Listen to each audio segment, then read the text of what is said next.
Hello दोस्तों, college study Lohardaga की ओर से आप सभी को झारखंडी जोहार। मैं आज आप लोगों के बीच लेकर आया हूँ BA semester 1 minor paper political science का सब्जेक्टिव क्वेश्चन।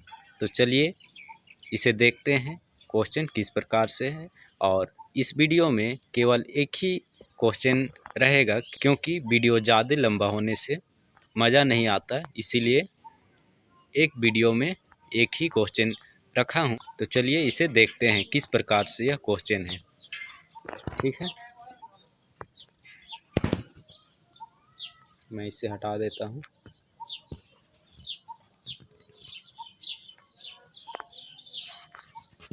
तो चलिए देखते हैं कि हमारा जो क्वेश्चन है वह किस प्रकार से है और कौन सा क्वेश्चन है। तो हमारा क्वेश्चन जो है ये रहा आज का क्वेश्चन कि राज्य क्या है, इसके आवश्यक तत्वों की विवेचना करें। ठीक है, तो इसमें यह डिफाइन करना है, तो यह क्वेश्चन में यह डिफाइन करना है कि राज्य क्या है, स्टेट क्या है और इसके आवश्यक तत्वों की विवेचना करें। यानी कि राज्य जो है इसके लिए क्या क्या तत्व आवश्यक है, इसे बताना है।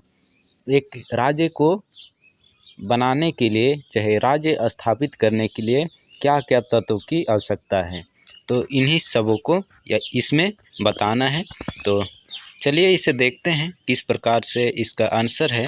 आप लोग समझने का प्रयास कीजिएगा। हम देखिए, सबसे पहले हम लोग जानेंगे कि राज्य की परिभाषा क्या है।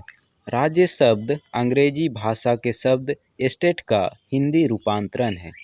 इसमें बताया जा रहा है कि राज्य जो शब्द है वह स्टेट का राज्य जो शब्द है वह स्टेट, जो कि अंग्रेजी शब्द है, इसका रूपांतरण है, हिंदी रूपांतरण है। ठीक है, और राज्य की संकल्पना राजनीतिक विज्ञान के अध्ययन का केंद्रीय विषय है। राज्य की जो संकल्पना है वह राजनीति विज्ञान का अध्ययन का केंद्रीय विषय है। मैकियावेली ने सबसे पहले राज्य के विचार का प्रतिपादन किया। यहाँ बताया जा रहा है कि राज्य जो है इसका प्रतिपादन सबसे पहले किसके द्वारा किया गया, तो मैकियावेली। ठीक है, यह क्वेश्चन ऑब्जेक्टिव टाइप में भी बन सकता है यहाँ पे कि सबसे पहले राज्य का प्रतिपादन किसके द्वारा किया गया, तो मैकियावेली के द्वारा। ठीक है, और आगे देखते हैं। चलिए, आर जी गैटल ने अपनी पुस्तक पॉलिटिकल साइंस में राजनीति की परिभाषा राज्यों के विज्ञान के रूप में की है। आर जी गैटल जो हैं, इन्होंने अपनी पुस्तक पॉलिटिकल साइंस में जो राज्य है इसकी परिभाषा राज्यों के विज्ञान के रूप में की है। इसी तरह से अनेक विद्वानों द्वारा अपने अनुसार राज्य को निम्न प्रकार से परिभाषित किए गए हैं। आप लोग यहाँ पे नीचे देखिए, पहला है गार्नर के अनुसार राजनीति विज्ञान का आरंभ और अंत राज्य से ही होता है। ठीक है, इसमें गार्नर का कहना है कि राजनीति विज्ञान जो है इसकी आरंभ और अंत राज्य से ही होती है। और अरस्तु के अनुसार क्या है, राज्य परिवारों एवं ग्रामों का ऐसा संगठन है जिसका उद्देश्य आत्मनिर्भर जीवन की प्राप्ति है। ठीक है, तो इसमें अरस्तु के अनुसार बताया जा रहा है कि राज्य जो है वह परिवारों एवं ग्रामों का एक ऐसा संगठन है जिसका उद्देश्य आत्मनिर्भर जीवन की प्राप्ति है। ठीक है, और अगला जो है, अगला विद्वान उनका क्या कहना है, चलिए देखते हैं। अगला विद्वान है हीगल के अनुसार। ठीक है, तो हीगल के द्वारा राज्य पृथ्वी पर ईश्वर का अवतरण है। ठीक है, यह हीगल जो बताए हैं यह काफ़ी इम्पोर्टेंट है। इनका जो परिभाषा है वह इस प्रकार से है, देख पा रहे होंगे आप। राज्य पृथ्वी पर ईश्वर का अवतरण है, तो यह राज्य जो है पृथ्वी पर ईश्वर के रूप में अवतरण है। ठीक है, और अगला है हमारा विद्वान मैक्स वेबर के अनुसार। मैक्स वेबर क्या कहते हैं देखते हैं। राज्य वह इकाई है जिसके पास दंडकारी शक्ति का एकाधिकार है। ठीक, मैक्स वेबर के अनुसार राज्य वह इकाई है जिसके पास दंडकारी शक्ति का एकाधिकार है। और अगला है बोंदा के अनुसार राज्य परिवारों और उसकी सामान्य संपत्तियों का एक ऐसा समूह है जो सर्वोच्च शक्ति और विवेक द्वारा शासित होता है। दोस्तों, आप लोग यहाँ सभी विद्वानों द्वारा दिए गए परिभाषा को देख पा रहे होंगे और किस प्रकार से दिए हैं। ठीक है, तो इसमें बोंदा के अनुसार यही बताया गया है कि राज्य परिवारों और उसकी सामान्य संपत्तियों का एक ऐसा समूह है जो सर्वोच्च शक्ति और विवेक द्वारा शासित होता है। ठीक, और हर्बर्ट स्पेंसर के अनुसार राज्य एक व्यापारिक संस्था है जो व्यक्तियों को परस्पर सुरक्षा का आश्वासन देता है। इसमें हर्बर्ट स्पेंसर ने बोले हैं कि राज्य एक व्यापारिक संस्था है जो व्यक्तियों को परस्पर सुरक्षा का आश्वासन देता है। यानी राज्य जो है वह एक व्यापारिक संस्था है और व्यक्तियों को परस्पर खुद से सुरक्षा का आश्वासन देता है। और गार्नर के अनुसार राज्य संस्था में कम या अधिक व्यक्तियों का एक ऐसा समुदाय है जो निश्चित भूभाग में अस्थायी रूप से निवास करता है, जिसकी अपनी एक सरकार होती है और जो अपनी आंतरिक एवं बाह्य नीतियों को बनाने में पूर्णतः स्वतंत्र होता है तथा जिसकी आज्ञाओं का पालन लोग स्वतः करते हैं।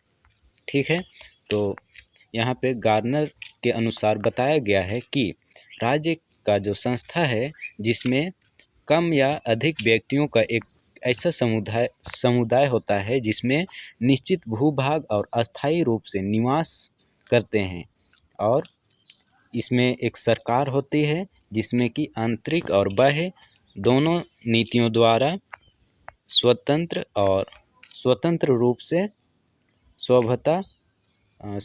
रूप से आज्ञाओं का पालन किया जाता है। ठीक है, लोगों द्वारा। बिलोबी के अनुसार स्वाभाविक आज्ञा पालन राज्य का पांचवा तत्व है। देखिए, इसमें बताया जा रहा है कि बिलोबी के अनुसार स्वाभाविक आज्ञा पालन राज्य का पांचवा तत्व है। तो आप लोगों ने जहाँ भी पढ़े होंगे वहाँ आप लोग देखे होंगे कि राज्य के जो अनिवार्य तत्व होते हैं वे 4 होते हैं, लेकिन यहाँ पे बिलोबी के अनुसार पांचवा तत्व भी बताया जा रहा है। लेकिन यह पांचवा जो तत्व है यह लिखित रूप से नहीं है, लेकिन इसे पांचवा तत्व के रूप में मान सकते हैं। और यह क्या है तो स्वाभाविक आज्ञा पालन। ठीक है, मैकियावेली के अनुसार क्या है चलिए देखते हैं। सारी शक्तियाँ जिनका अधिकार जनता पर होता है, चाहे वे राजतंत्र हो या प्रजातंत्र राज्य हो। इसमें मैकियावेली के अनुसार यह परिभाषा दिया गया है कि सारी शक्तियाँ जो है वह जनता पर होता है, चाहे वे राजतंत्र हो या प्रजातंत्र राज्य। ठीक है, अब हम लोग यहाँ पे जो राज्य का परिभाषा है वे अनेक विद्वानों द्वारा किस प्रकार से दिया गया वह देख चुके हैं। तो चलिए अब देखते हैं कि राज्य का जो विकास है वह किस प्रकार से हुआ है। तो राज्यों का विकास आप लोग यहाँ पे देख पा रहे होंगे। तो सबसे पहले राज्य जो था वह कबीला राज्य कहलाता था। ठीक है, और कबीला राज्य के बाद पाचे साम्राज्य कहलाया। पाचे साम्राज्य के बाद यूनानी नगर राज्य के बाद रोमन साम्राज्य, और रोमन साम्राज्य के बाद आया सामंती राज्य, सामंती राज्य के बाद आधुनिक राष्ट्र राज्य। तो राज्य का जो विकास हुआ है वह इस प्रकार से हुआ है: कबीला, पाचे, यूनानी, रोमन, सामंती और आधुनिक राष्ट्र राज्य। ठीक है, तो अभी जो वर्तमान समय में चल रहा है वह है राष्ट्र राज्य। ठीक, तो अब चलिए देखते हैं कि जो राज्य हैं उनके आवश्यक और अनिवार्य तत्व कौन कौन से हैं। तो आप लोग यहाँ हेडिंग में देख पा रहे होंगे कि राज्यों के आवश्यक अनिवार्य तत्व। ठीक है, तो देखिए यहाँ पहला में दिया गया है जनसंख्या, दूसरा है निश्चित भूभाग, तीसरा है सरकार, चौथा है संप्रभुता प्रभुसत्ता, यानी संप्रभुता जो है इसे ही प्रभुसत्ता भी कहा जाता है। ठीक, तो अब एक एक करके चलिए जानते हैं कि राज्यों के आवश्यक जो तत्व हैं उनका क्या महत्व है और क्यों अनिवार्य है। ठीक है, राज्य स्थापित करने के लिए।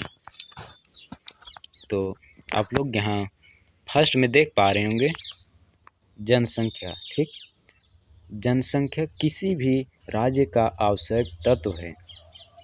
जनसंख्या जो है वह किसी भी राज्य का आवश्यक तत्व है। जनसंख्या मनुष्यों के अभाव में किसी भी राज्य की कल्पना नहीं की जा सकती है। तो आप लोग को भी यह पता होगा कि जब जनसंख्या ही नहीं रहेगी, यानी मनुष्यों की संख्या ही नहीं रहेगी, तो उसमें राज्य का क्या काम होगा और राज्य कैसे स्थापित की जाएगी। ठीक, तो जनसंख्या जो है वह राज्य के लिए काफ़ी महत्वपूर्ण है और जनसंख्या के अभाव में किसी भी राज्य का कल्पना नहीं की जा सकती है। तो इसमें भी कई विद्वान हुए जिनके बीच कई मतभेद हैं कि एक आदर्श राज्य के जनसंख्या के लिए निश्चित जनसंख्या की आवश्यकता है या नहीं। इस तो चलिए देखते हैं। इसमें 3 विद्वानों का नाम दिया गया है। तो पहला है प्लेटो के अनुसार। प्लेटो के अनुसार आदर्श राज्य की जनसंख्या 5040। ठीक, यानी कि प्लेटो जो है उनके अनुसार एक आदर्श राज्य की जो जनसंख्या होनी चाहिए वह 5040 होनी चाहिए। और रूसो के अनुसार आदर्श राज्य की जनसंख्या 10,000 होनी चाहिए। ठीक है, रूसो के अनुसार आदर्श राज्य की जनसंख्या कितनी होनी चाहिए, तो 10,000। अरस्तु के अनुसार देखिए, अरस्तु के अनुसार आदर्श राज्य की जनसंख्या 1,00,000 होनी चाहिए। ठीक है, होनी चाहिए। ठीक, अगला अनिवार्य तत्व देखते हैं निश्चित भूभाग। निश्चित भूभाग कलेवर प्रथम लेखक विद्वान था जिसने 1017 ईस्वी में राज्य के लिए निश्चित भूभाग का होना आवश्यक माना था। ठीक है, एक विद्वान होते हैं कलेवर जिनका नाम है, उन्होंने 1017 ईस्वी में राज्य के लिए निश्चित भूभाग का होना आवश्यक माना है। ठीक है, राज्य के लिए भूभाग की आवश्यक नहीं मानने वाले विद्वान, इसमें भी देखिए कई विद्वान इसमें भी हुए जो कि राज्य के लिए कोई भी आवश्यक भूभाग नहीं मानते थे, कोई सीमित नहीं मानते थे। लेकिन कुछ विद्वानों का मानना था कि यदि एक राज्य स्थापित की जाएगी तो उसके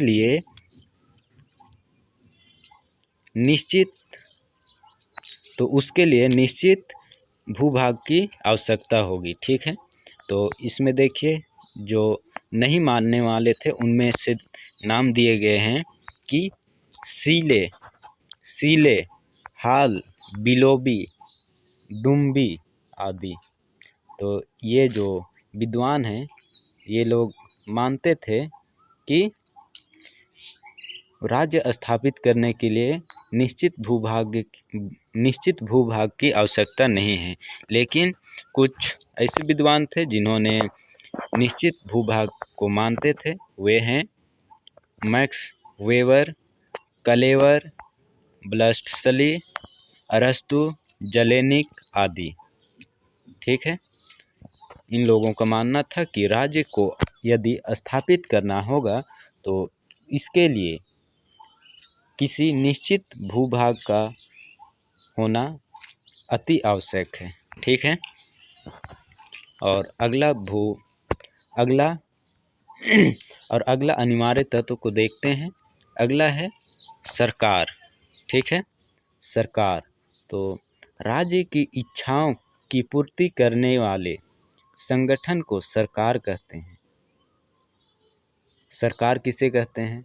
तो राज्य की इच्छाओं की पूर्ति करने वाले संगठन को सरकार कहते हैं। यानी राज्य जो बना है उसकी जो इच्छा है उसे जो संगठन पूरी करती है उसे सरकार कहते हैं। ठीक, राज्य अपने समस्त कार्य सरकार के माध्यम से करता है। राज्य जो है वह अपना जो कार्य होता है उसे एक संगठन यानी कि सरकार के द्वारा यानी सरकार के माध्यम से करती है। ठीक है, ब्लस्टसली के अनुसार यदि शासन नहीं होगा तो अराजकता होगी और राज्य का अंत हो जाएगा।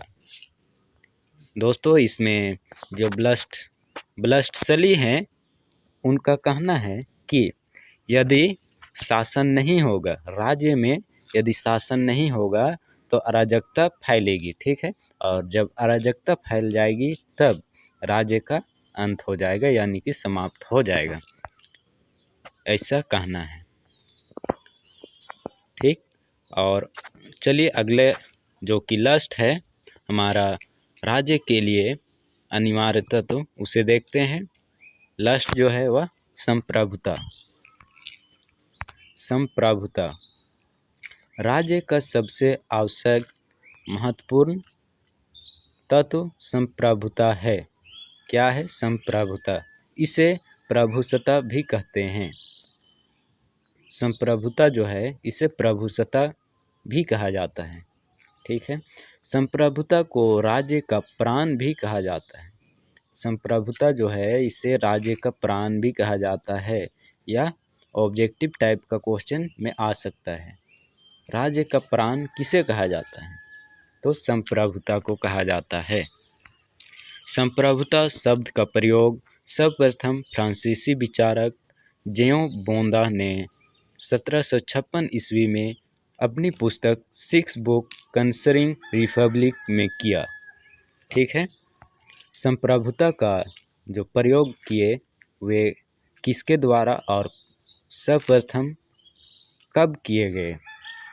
ठीक है, यह भी क्वेश्चन बनता है यहाँ। तो जेयों बोंदा ने 1756 में और कौन से बुक में? तो 6 बुक कंसर्निंग रिपब्लिक में किया है। ठीक है, और इस संप्रभुता राज्य की वह सर्वोच्च शक्ति है जिसके द्वारा अपनी आंतरिक एवं बाह्य नीतियों बनाने में पूर्णतः स्वतंत्र होती है। दोस्तों, इसमें बताया जा रहा है कि संप्रभुता जो राज्य की वह सर्वोच्च शक्ति है जिसके द्वारा अपनी आंतरिक एवं बाह्य नीतियों बनाने में पूर्णतः स्वतंत्र होती है। इसमें आंतरिक और बाहरी जो नीतियां होती है उसे खुद ब खुद बनाने में पूर्णतः स्वतंत्र है। ठीक है, तो दोस्तों आज का जो क्वेश्चन है वह इतना ही था। केवल एक ही क्वेश्चन था क्योंकि यह वीडियो जो है वह काफ़ी लंबी हो जाती, इसीलिए मैंने इस वीडियो में केवल एक ही क्वेश्चन लेकर आया था। तो यदि आप लोगों को यह वीडियो पसंद आई हो, अच्छी लगी हो तो अपने दोस्तों तक भी शेयर कीजिएगा। तो दोस्तों आप सबों को फिर से झारखंडी जोहार।